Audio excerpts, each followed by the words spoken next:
Oh no.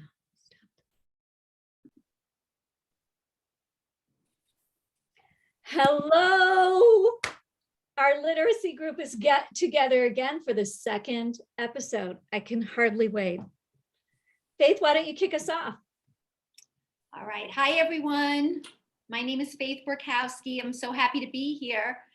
So today's discussion will be about leveled books, predictable leveled books, compared to decodable books. So some of you out there might not really know about decodable books, but it is a hot topic in literacy today. So I'm just going to start talking about the differences briefly, and then we're going to get into a discussion. So a leveled book would be on a gradient scale from A to Z. And these arbitrary levels are really about getting kids familiar in the early stages with high frequency words. And in the beginner level books, many of these high frequency words are repeated quite a bit so that kids start learning what we would call, I guess, sight words traditionally. There are different names for them, but those are the words that are familiar to kids. And then we have decodable books. And decodable books are not focused on high frequency words, although they have to have some because you can't really put together a sentence without them. But the focus is really on sound letter correspondences and having kids start making those connections so that it becomes automatic. And then those words become words that they just know automatically. So the better they know sound letter connections, they're able to start making those connections easily. So traditionally in school, most schools have the leveled books, and classrooms would do guided reading with these leveled books.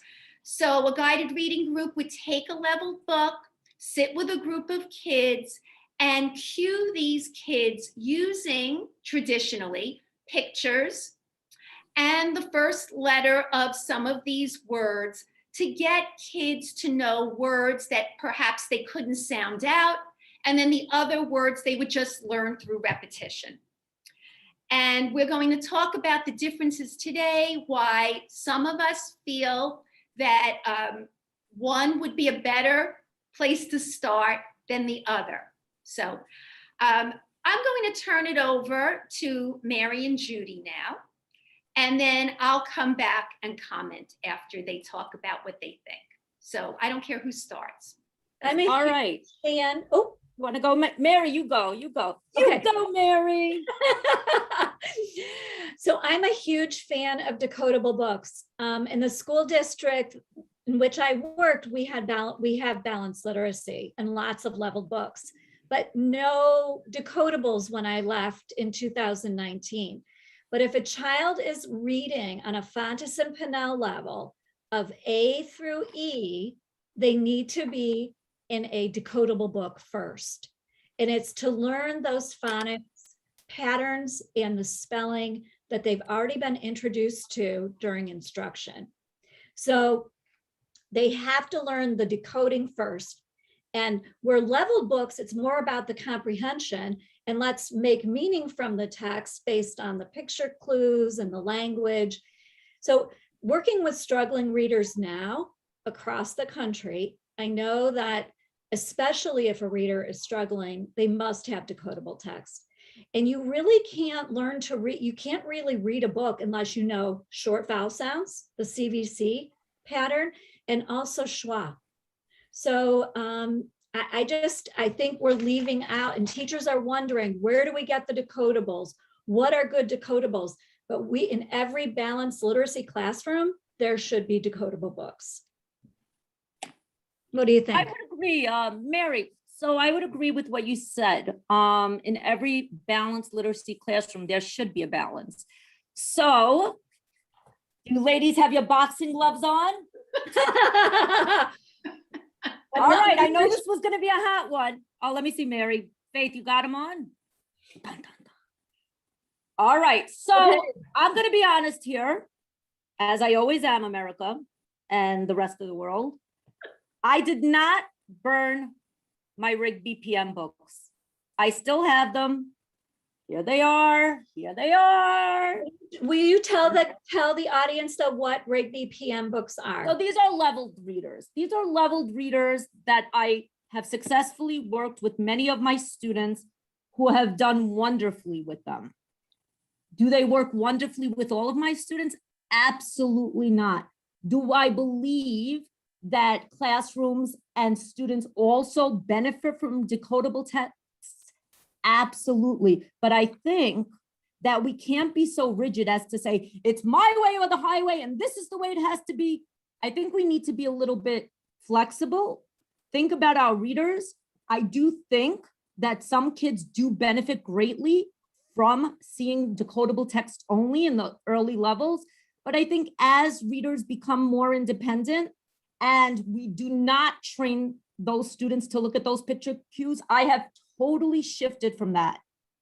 No longer do I have my students look at that visual print and slide through words. And I also have my decodables in my garage. I have this one, pop, pop, pop. I have another decodable, Mox jogs.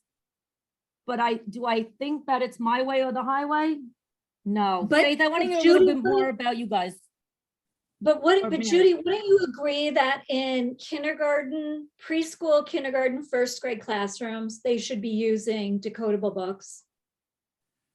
Absolutely. Absolutely. And they should see connected text if they're doing foundations or any other phonics-based program. They should absolutely be seeing those connected texts in their small group reading. However, do I think it's tragic if they're reading other books and we're prompting them specifically to look at the word and to slide through the word? No. Do I think problems start? Yes. I've seen kids decode words like there's a Fontes and Pinnell book that says something about, I think it was about, the word was maybe dance, and all the kids saw a girl go like this, or it was a boy going like this, and they say ballet. Yes, that's a problem. But, you know, that's also a teaching point where we focus the student to look at that visual print. I mean, there's no perfect science. There really is no perfect science. But I want to hear a little bit more about what Faith has to say, or Mary.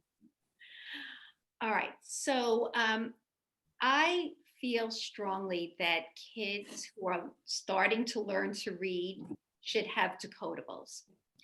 I really don't see the value in those earlier level books for beginner readers.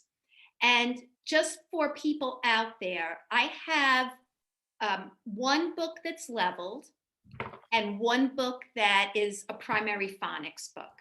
And I just want the audience to hear the difference. They're very quick. So this book is called My Home. And this is considered a beginner book. And this is how it goes very quickly. My home is here, said the bird. My home is here, said the frog. My home is here, said the pig. My home is here, said the dog. A dog? A rabbit? My home is here, said the rabbit. Come back, rabbit. The end of the book. So now, clearly we know the purpose of this book is to get kids to remember, my home is here, said the. Those are the high frequency words. And the only way that these kids would really be able to know, let's say a word like rabbit, is because the rabbit's on the page.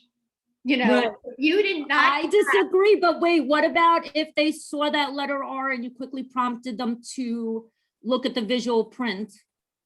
Well, right? I think there, when you say visual print, Meaning the words. okay, words. so my point is, why should they be prompted? Kids should get the message that reading is all about the print. So even that language I'm not quite understanding. From my point of view, Yeah. If kids are taught correctly, the only thing they should be focused on is the word, and the picture should just be there because they're kids and it just supports the story. So let me give you an example of a phonics book, okay? Just to give you, so just so you can understand. This is also a level 1 type of book. It's called The Wig. Right. And here's the book. It's not predictable. The book is Tag is a pup. Kit is a cat. Kit ran to get Tag. Peg has a wig. The wig is wet. Peg set the wig on a big log. The log is in the sun. It is hot in the sun. The log got wet. Peg ran to get a rag. Tag ran up to the log. The pup can get the wig. And it goes on a little bit longer. They're both boring. How is Right. that more boring than my Oh. home is this, my home is that, my home is, I think that's mind numbing. my home, my home, my home, my home, my home, my home. This is actually a story. The way I'm reading it is not fascinating. I'm just trying to get through it. But you know what? There's a story here, and every word here is CVC except for those few connecting words.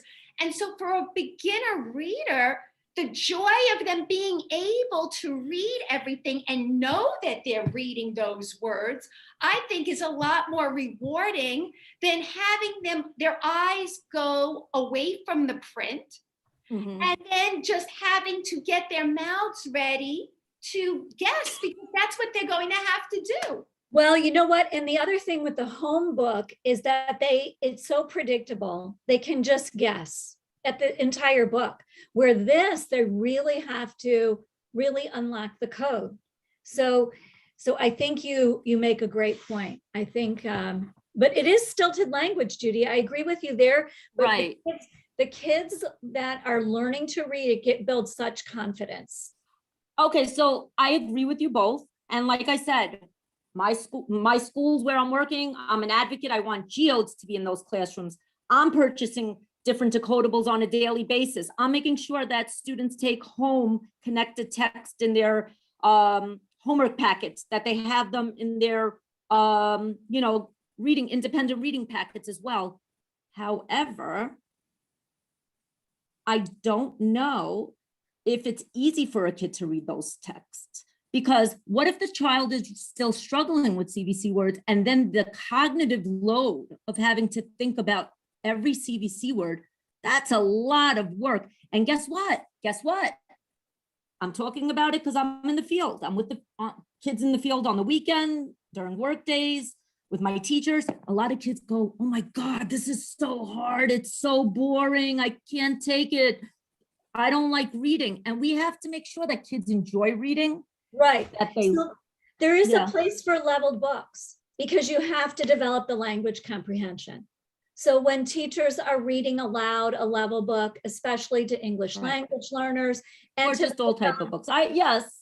vocabulary and comprehension, but really they shouldn't be moving into leveled readers until they know those CVC patterns and they understand short vowels and schwa.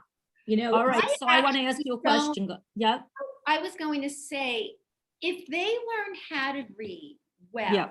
and the focus is on the words, that's what they expect. I think it's this mixed methods that Right. makes them not really sure about how to get through the books. We're throwing different things at them. And so as a kid, they don't know which books are the ones where, oh, these are the words that I just have to know by heart. And these are the ones where I have to use my sounding out skills. Right. They start to try to use those same strategies as a default strategy. I'm just going to look at the picture. And then if they do that with a decodable where the picture is not aligned exactly where they could guess, of course they're going to be frustrated because they really have to read those words now. But it's a lot of work, Faith. It's a lot of work on that brain sometimes. Right, but that's why you want to make sure that you've taught those phonics skills and you have a corresponding decodable. That's Even- fine, but there's still gonna be kids that struggle, Mary. Right, There's there still gonna are. be kids that You know what, struggle.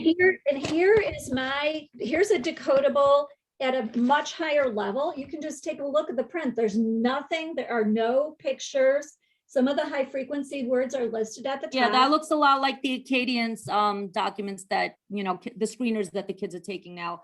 But what I do like about that passage is the print is bigger and it's easier for the kids to track. You know what, the kids, like I have fourth graders now who are reading the High Noon books and love them. So I talked to a boy yesterday and he's reading a sport book and he said, yes, he just, and it gives him a feeling of success. So you reduce the cognitive load, right? Because he has practice with the concept. But not all decodables or level texts are created equally. We have to also be very cognizant of that as well, because, True. very often I'll see a decodable book that has all of a sudden, it's a book that's working on CVC words and then they throw in suffixes all over the place. And then the brain is like, uh-oh, wait. Well, I'm I think confused. okay, so there are differences in quality, and that goes for any book. I don't care if it's a level book, a That's decodable right. book, a picture book. We know that books range in terms of what you would say is a quality book. A quality phonics book will have words where it aligns with the lessons that are being taught. And the pictures will be, I know in some books, really cute pictures. And then for an older kid, it's more appropriate for them if they need a decodable book. The Right. hope really is that if we teach reading well in the early stages, that we wouldn't need decodable books for older kids. Amen. I mean, we have them, but honestly, we want to keep decodables as the training wheels. And I think that's a misunderstanding too, that the decodable book is not the end game. It's a teaching tool to reinforce what is being taught. The goal is to get kids reading. So let me ask you anything something. they want. Wait, let me interrupt you for a Whether- second. Leveled or not, once the code is available to them, they should be able to read whatever they want at that point. Can I ask you something? Sure. So you think that this is the formula for every single child there? No, what I'm saying is if a child comes into school and can read already, and there are those kids who come into school reading, I would not put them into a book where they already know how to read. Give them anything. Right. And I I've agree. said this before. But if you put a book in a kid's hands with words they're supposed to just know by heart, my home is, my home is, my home is, my home is, you take those same words off the page and you isolate each one of That's those true. words, they're That's not right. going to be able to do anything. It's just the pattern of the book. And what happens is kids get really good at faking this. And it leads everybody in the wrong direction. So would I give every kid a decodable book? I would give it to them until they're able to get out of them. How about that? They're And there until they're able to do whatever they The criteria really has to be, they have to be able to decode those CVC words, real and nonsense in isolation. That's fine too, but let's think about something else. I would even say hi or the vowels. Let me say something else. Okay, so in my professional experience, and I use both type of books, and I feel very confident in my opinion, and my opinion is my own. It's not from my job, it's not from anything else except my own experiences and working in the field.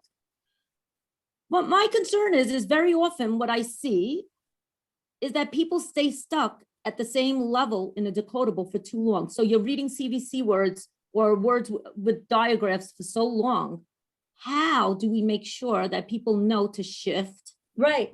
So they have to know those 2-syllable and 3-syllable words. They also have to know a few syllable types, right? But what can happen in classrooms, unless this is not fully thought out clearly, is there can be confusion. What scope and sequence am I following? Am I following the scope and sequence in Foundations? Where am I, or in any other program that I'm using? How do teachers know how to shift? See, the thing is, let's be honest, level literacy, it was a little bit clear when to shift. Oh, I'm going to test, I'm going to do a running record, I'm going to see, maybe they're ready, maybe they're not. The formula changes a little bit with decodable Okay, text. I want to just jump in and say something about that. When you say the formula is clear, Judy, about when to go into another level book, you're talking about a just right book. And so, right, that's a just right book. And so I don't know if it's just right on the Goldilocks method, but it's basically a book where most of the book the kids can handle, right? They can basically handle it, where the teacher, it's not a frustrating book. And why not? Why not? We go to with the running record, it's actually advised to go to the level of frustration, to the hard but level. that to find out their ceiling of frustration. That's right. Okay, but then there's very little teaching going on. You realize that. If a teacher doesn't go to the hard level, I'm saying that we might be under instructing just kids. right book. Once they're in a just right book, Right. First of all, let's say But we're not teaching them at the just right level. We're instructing them higher, right? Okay, but wait a minute. So now let's say these kids are in different levels, and you have these kids in the real low level books. Believe me, many of them don't move either. You know, they get 1,000% right. I've seen kids, it's like a Roach Motel. They're stuck at a level A for like 7 years. I'm like, what the hell is going on? Because you know why, now they're Judy? in second grade. That is true. Because they're not challenged. They're reading, this is an apple, this is a banana. I don't think it's because they're not challenged. I don't think that's what it is. I think it's lack of pouring. Because they can't read those words in isolation. Right, So and we're not teaching them to transfer those skills that they learn in phonics into text. And some of those kids, I don't know. There is a big problem. Okay, Can we get you to agree? Can we get you to agree that in K1 we have decodable books for kids who are learning to read? Okay, in K1, not all of one. Yes, for a lot of kids, both. But for lower levels, I can bend on level A and B 100%. You guys got me? Through E. Bend. What am I at the casino? all right. I have to ask you a question, Judy. Okay. Let's do it, Faith. Let's do it, Mary. I have to ask you a question. All right. Did you ever take up something as an adult that you didn't know anything about? Did you, like a hobby, a sport, anything? Did I ever take Soul Cycle? Okay, but what do? You sit on the bike and you pedal. I'm talking about really learning something, that like a language, a sport that you knew nothing about. Did you ever do anything as an adult where you had to learn from scratch, something new? You know what? I had to learn Foundations 4 years ago, and I fell in love with it. It was completely new territory. You had to read already. I'm talking about something that you Mary, give me help. Give me a go. Let me think. I'm leading you Spanish. I learned Spanish. Okay. Now, we could talk about a language. I'm going to talk about dance because that's something that I know about. When I first I think I read in your book, you're a ballroom dancer. Yes, I do ballroom, but I didn't always do ballroom. Okay, so when I first took ballroom dancing, and I went to a studio, I knew nothing. I liked to dance, but I did not know ballroom dancing.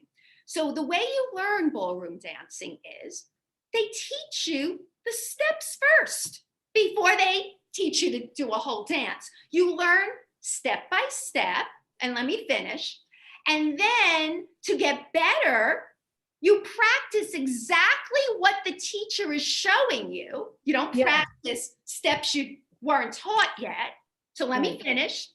And then they have these parties every week where you're there with people who are way more advanced than you, and you're a beginner.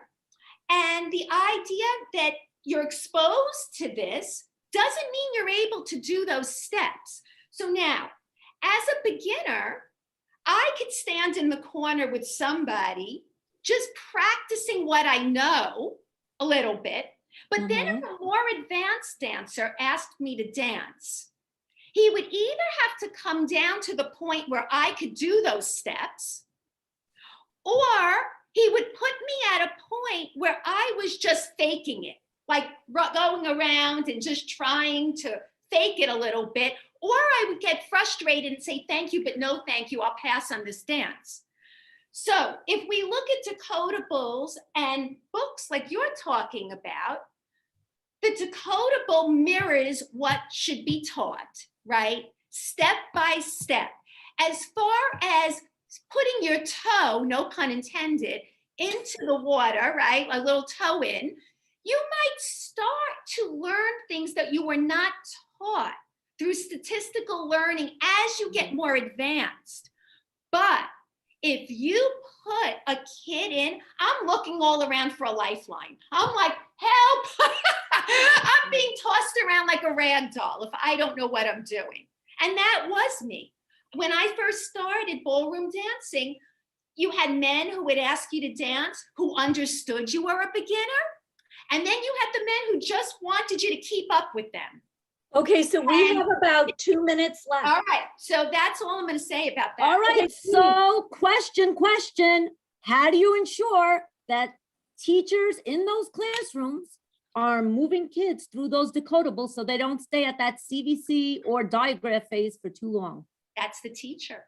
That's the teacher. And you know what? Maybe there needs to be a checklist, a criteria that they can read the words in isolation. They can read nonsense words and real words. And but that takes a lot of practice, a lot of teacher training, and we need to give our teachers the materials that they need to be successful, Totally. the support that they need, because you know what? We can't say it's this book or that book without the proper level of training, support, and materials.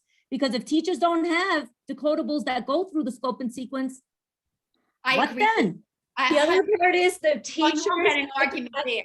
I talked to a teacher in Chicago this week, and she and another teacher pooled their school allotment of $250 to buy high noon decodable books for the 4th and 5th graders. But it wasn't part of the school budget. They blew their whole stash on high noon books for their readers. But this should be part of the school budget. Schools across our country. Teachers shouldn't have to buy with their own money decodables or use their allotment for consumables to buy decodables. So what's the problem? Why isn't it happening? Everybody knows about the science of reading. Everybody has shifted from using picture cues, but why is the process so slow? Not here, because it's balanced reading and Lucy Calkins all the way, baby. Where are you again? Lakewood, Ohio, and many districts. No, New York City is shifting beautifully. I have to say, I'm very proud of New York City. We're embracing a lot of the science of reading, but we still have work to do. And like I said, I still think that, you know, a lot of classrooms have balanced literacy. And I think the problem with the balance is that it's not very well balanced. Exactly. Well, and that is true, Judy. I mean, I think, and to your point, that I think if the teachers knew really about how to focus their attention and looking at beginner readers as beginners and understanding the need for books that match what they're teaching, with training, with an understanding, with the proper tools, with high quality decodables. And I'm going to sell you on those decodables.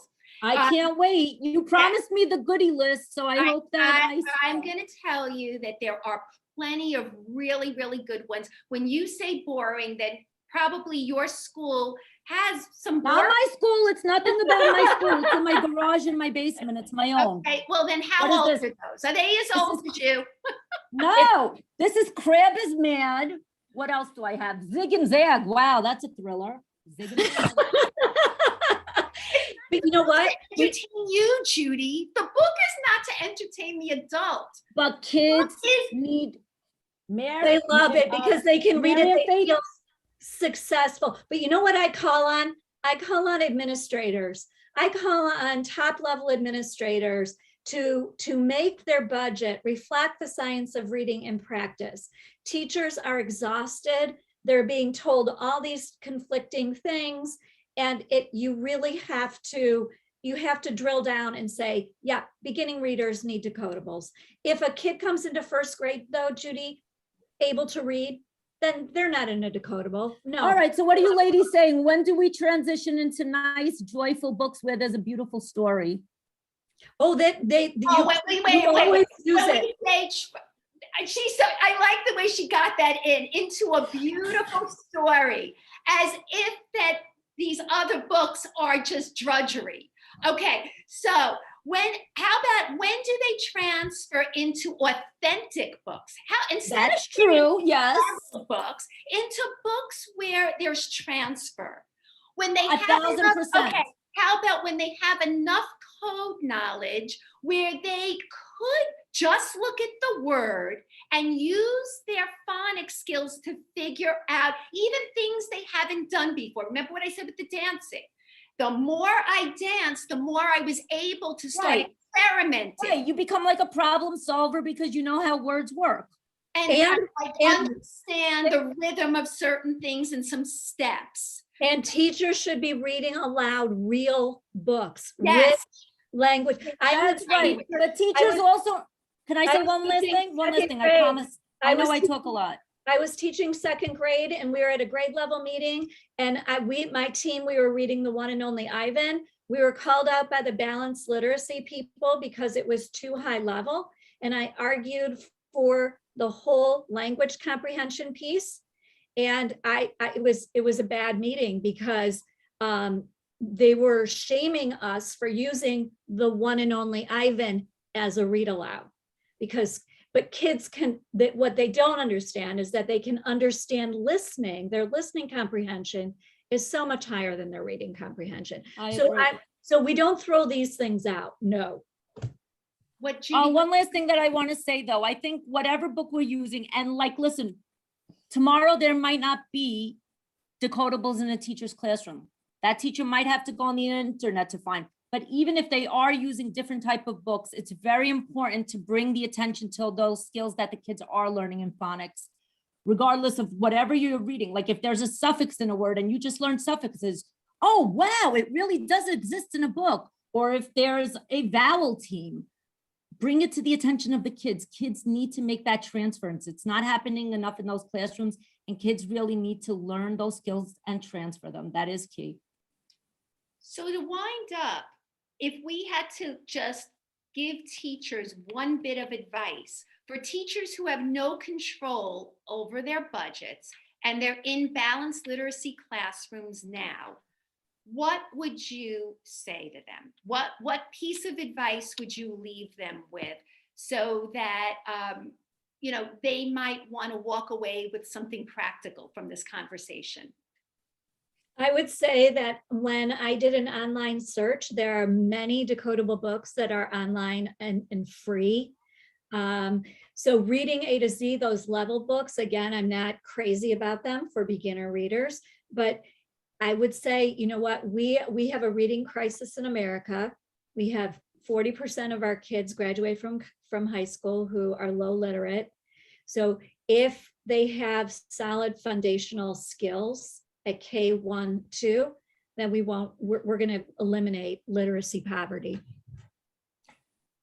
Number one thing I want to say is stop having those kids rely on those pictures and have them slide through words, learning to touch the page and slide through words and apply the skills that they're learning in phonics.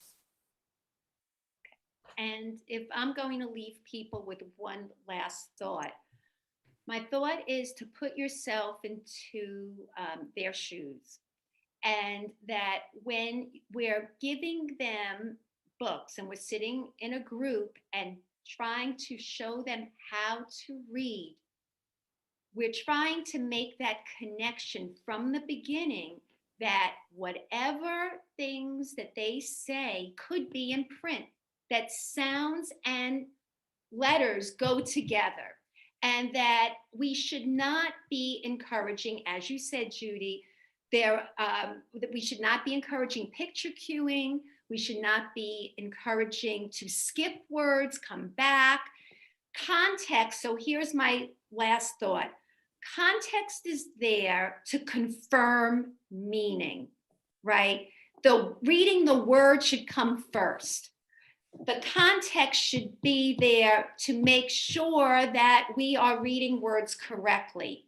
We should not be pointing out kids reading for meaning before they could read the words on the page, because what they'll end up doing is plugging in words that they already know, right? They generally will look at a word that they can't figure out, and they're just going to plug in a word that is in their background knowledge.